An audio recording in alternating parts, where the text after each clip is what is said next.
समान इंशाल्लाह तुसी जापान तो चेक करो, अमेरिका तो चेक करो, इंशाल्लाह उस तो घट रेट मिल। ये खाली इज्जत नहीं, खाली पैसे मंगने ना सुखी इज्जत भी नहीं बाज दफा होनी ना। गला करसा खरियां साफ सच्चिया ते सुचिया अस्सलाम वालेकुम वीरो प्रो पैणो की हाल है ठीक हो राजी पाजी कार पर सब खैर करिए थे। अदील फार्मेसी ने ते बहुत बड़ा नाम है टैक्सला वा कैंट हसन अब्दाल ने विचो इन्हां पुछया शालीमार ने सैटअप एक ओपन होया इस विच बहु अगे पिछे पे होने इन्हां ना विच की अमल दखल है। ये दवाइयां वेच के वेचो नहीं आण के इलैक्ट्रॉनिक्स ठड्डियां ठड्डियां चीज़ां बेचना लाग पे गरम भी बेचन सारा कुछ करसन जरा इन्हां कोल पुछ नहीं पालने कमेंट में राय भी देनी और शेयर भी करना है। जी अस्सलाम वालेकुम। वालेकुम अस्सलाम। ये अदील भाई तुसा ना शालीमार इलैक्ट्रॉनिक्स ने विच की काम काज है? सर जी मेरा तो तकरीबन 20 साल तो ज़्यादा अरसा है मेरा तल्लक इसी नाल ही शालीमार नाल ही। दवाइयां गोलियां शोलियां जड़ियां बेचने हो? वो तो छोटा भाई काम करना है, जिशान काम करना है, तुसा नाल खले है। अच्छा अच्छा अच्छा लेकिन ऑलरेडी ना भी हुई तो सारा चलना पैना है, दो पार्टनर हो दो ने ना हो तो ऑलरेडी सैटअप चलना पैना है। तो शालीमार जरा तुसा ऑलरेडी कीता पै ये कितने टाइम चो ऑलरेडी पहले तुसी इलैक्ट्रॉनिक्स नाल मुंसलिक हो? सर जी मैं तो सन 2002 ना मुंसलिक हाँ शालीमार नाल। वैसे शालीमार की हिस्ट्री 40 साल तो ज़्यादा है, मेरी पैदाइश तो पहले नहीं है तो मेरा तल्लक इन्हां नाल 20 साल तो ज़्यादा अरसा हो गया तकरीबन। तो मां दुनिया जाननी फ्रिज एसी ना है तो अच्छा यानी कि तुसा ऑलरेडी जी पहचान है वो फ्रिज एसी नहीं ना तो मैं तो तुसा सड़ना जड़ा वा वो तो दवाइयां ने हिसाब नाल तुसा सड़ना पैना है।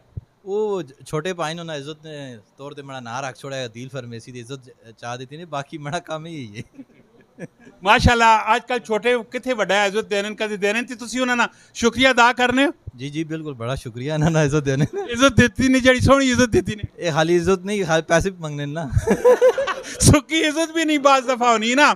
सुखी इस तरह नाल नाल अगर नाल गरम मसाला शाला लाग जो पैसे से लगसन से ताम मामलात चल सुन ये जरा शालीमार ऑलरेडी माशाल्लाह आज केक शेक भी कटा नहीं सारे बुजुर्ग हो इतने नूरानी चेहरे वाले सारे बुजुर्ग वेखने पैने हैं ते एक केड़ी जगह लोकेशन किथे वेसनी? ये सर जी न्यू ब्रांच ओपन हुई साड़ी कब्रस्तान रोड बस्ती लाला रुख विच।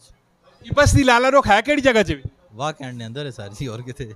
मैं पाक देखो पूरी दुनिया वेखनी ना पूरी दुनिया में नहीं पता लगना कि बस्ती लाला रुख है किथे वे क्यों जी गाली सही है कि गलत है?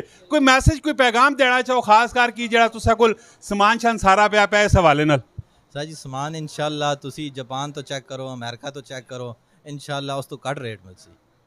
मेरे नाल राबता करो इंशाल्लाह जिस तरह गिरी एसी लगे है जिथे मर्जी रेट पता करो मैं वो रेट इंशाल्लाह देसा सलाखत कोई ना देसी। की तुसा कदे राबता करो ते तुसा ना राबता नंबर की वे? शालीमार ना नंबर हर जगह ओपन है पता लग रहा सी लोग नहीं इतने जगह होते कूड़ तुसा बोल सटा गल फेरने पैने हो तुसी आने मेरे नाल राबता करो अपना नंबर दो 031195629989।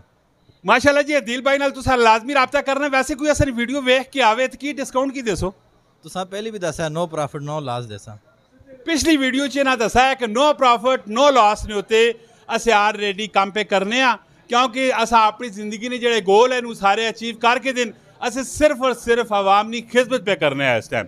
अगर तुस अपनी बच्चियां मारो भैणा मारो और अपनी फैमिली मेम्बरान मारो अगर जहेज मारो कोई चीज़ चाहिए नहीं या करे ने इस्तेमाल मारो कोई चीज़ चाहिए नहीं तो जरूर तुसा एक दफ़ा ना विजिट करना है। नंबर ऑलरेडी ना बोल सटावे मिलने नेक्स्ट वीडियो अपना बहुत सारा ख्याल रखियो। फी अमान अल्लाह पाकिस्तान जिंदाबाद।